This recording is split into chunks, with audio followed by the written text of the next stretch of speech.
What's good everybody? I'm back delivering my Black Panther Wakanda Forever review. Just as I promised, here we go, let's hop right into it. Black Panther Wakanda Forever is the much anticipated sequel to the 2018 smash hit film Black Panther. This film follows Shuri on her journey to take up the mantle as Wakanda's next protector, while other nations seek to capitalize on the seemingly weakened nation's vibranium.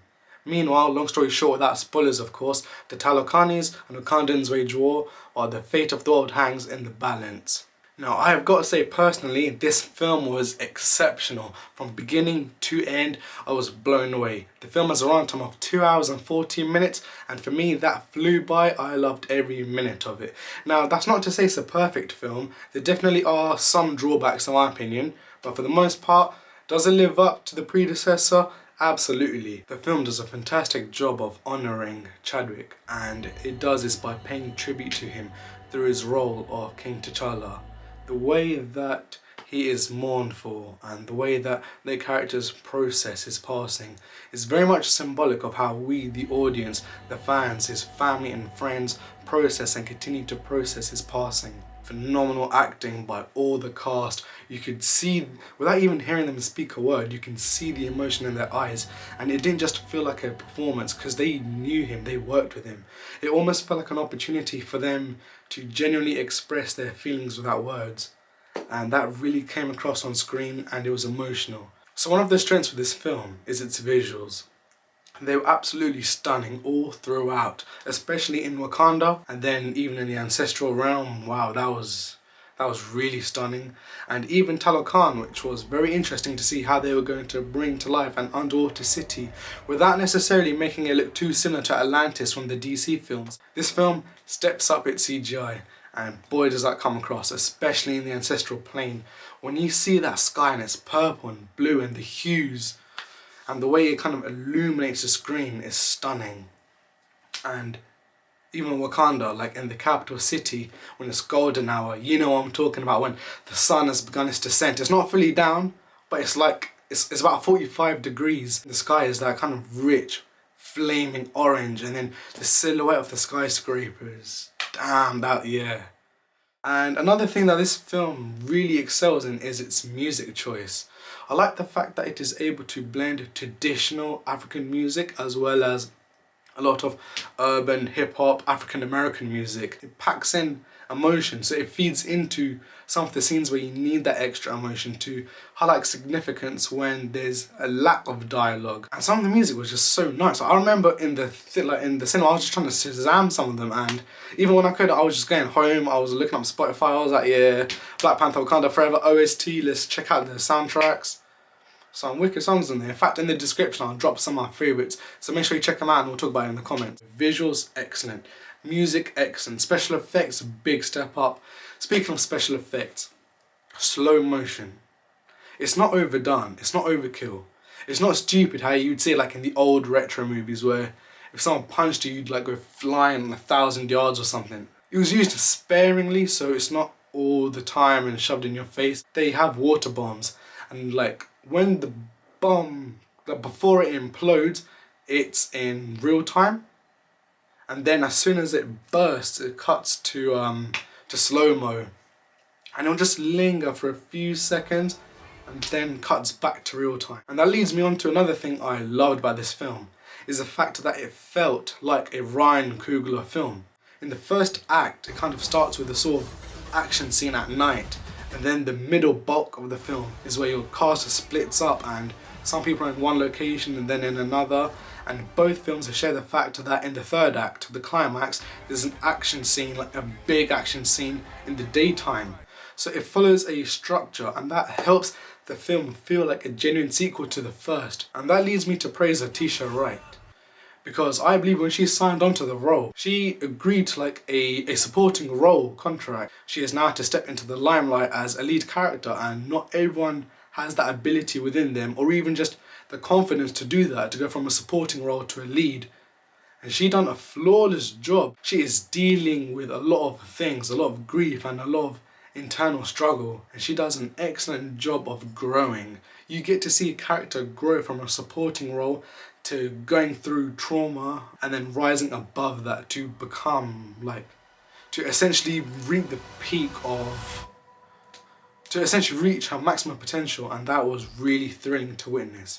I have to say, Dominique Thorne as Riri Williams, yes, excellent performance. She brings a lot to the table, a lot of humour, a lot of energy, a lot of charisma, and she feels like an audience character. We kind of watch the film through her eyes, so she's very new to this world. She's just kind of doing her own thing and then gets brought into it, and then when things happen, she's like, whoa, and then that's kind of like us, just watching it, we're like, yeah, it was quite entertaining. It was like seeing someone just grab someone, just pop them in the film. She's a wicked addition to the cast, and I cannot wait to see her Disney Plus spin-off series, Ironheart.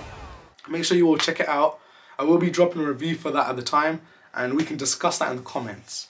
So, Riri Williams, Dominic Thorne, gets a thumbs up from me. Good stuff. We cannot proceed without, of course, mentioning everyone's favourite Winston Duke, who plays M'Baku, leader of the Jabari guerrilla tribe, and I thought he was awesome.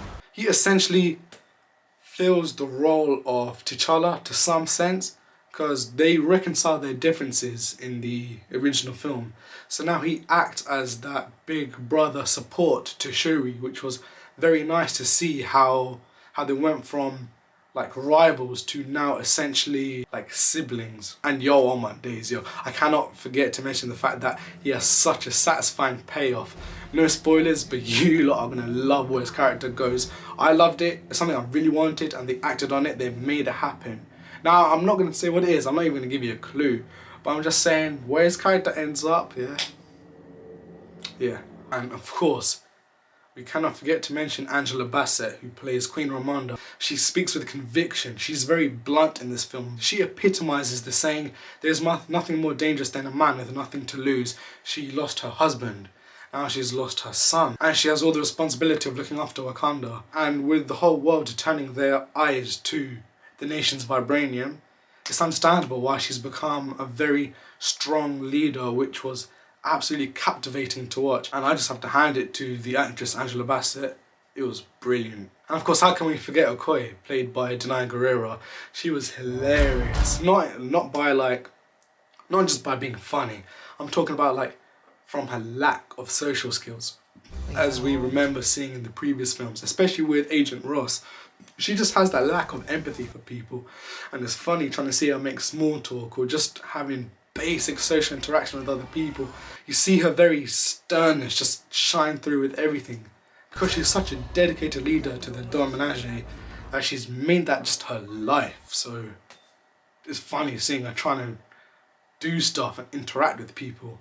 Very entertaining. And of course we have to mention Lupita Nyong'o, who plays Nakia. She was thrilling to watch in this movie. They delay her introduction into the film, so when you see her, there is that satisfaction, there is that payoff, and it really works.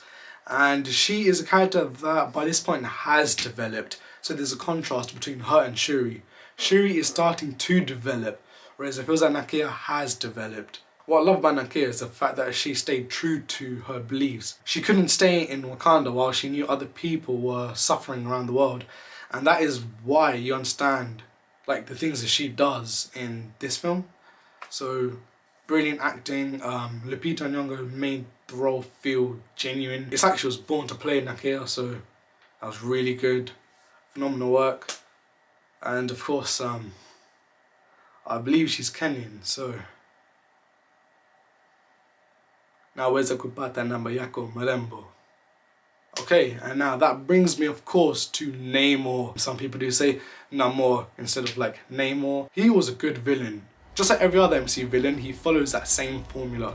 He has clear intentions and he has justified motivations. You get to understand his origin. They do delve into his origin, and you will understand why he does what he does, but his intentions, the way he acts upon his intentions, are wrong. So one thing I have to say about this film is the fact that it is not afraid to take risks. This film does make bold moves. I'm not going to deny that. And I praise Ryan Coogler and the writers for going ahead with these risks. Because as much as you want to give like fans what they want as a filmmaker, you also don't. You have to throw them off. That's what keeps them guessing. That's what keeps it entertaining. In my opinion, I liked them. It paid off. Of course, it's subjective. You may not like it. I liked it. Each to their own. I'd be glad to know what your thoughts are after you've seen it. Come back. Or you can check out my comment video, which is going to be the Black Panther Wakanda Forever spoiler talk review. And of course, it's time to mention drawbacks. As much as I want to say this film is perfect, I can't. One is just the fact that because of the runtime, there's just too many story threads going on. Just way too many. They don't all get resolved. Some of them you can see potential in, which will set up for a sequel. But some of them just don't do nothing. My second drawback with the film is the fact that some of these narratives were underutilized. Or they could have scrapped some and then focused on others to flesh them out or to weave them back in more to serve for the film. So that brings me to my verdict. What did I think? I loved it. I'm going to give Black Panther Wakanda Forever an 8 out of 10. I thought it was a brilliant movie, start to finish. It had a few drawbacks, but it definitely had a lot of pros that outweighed it. And I hand it to Ryan Coogler for keeping it going, for making it feel consistent like a sequel. He nailed it. He knocked the ball out of the park. So, like, a major hats off to him and the entire team. If you're free, watch it. If you have seen it, let me know what you think. If you have seen it and like it, watch it again. If you didn't like it, talk to me. I hope you enjoyed this video. Please smash that like button, hit the bell icon, hit subscribe. Share this with your friends and family if you enjoyed it, because it really does help me grow. I mean that. And come on, like, it will mean the world to me. And funny enough, this is in honor of Chadwick and King T'Challa. So if you picked up on that, hats off to you, well done. If you didn't, now you know. And until next time, Wakanda Forever.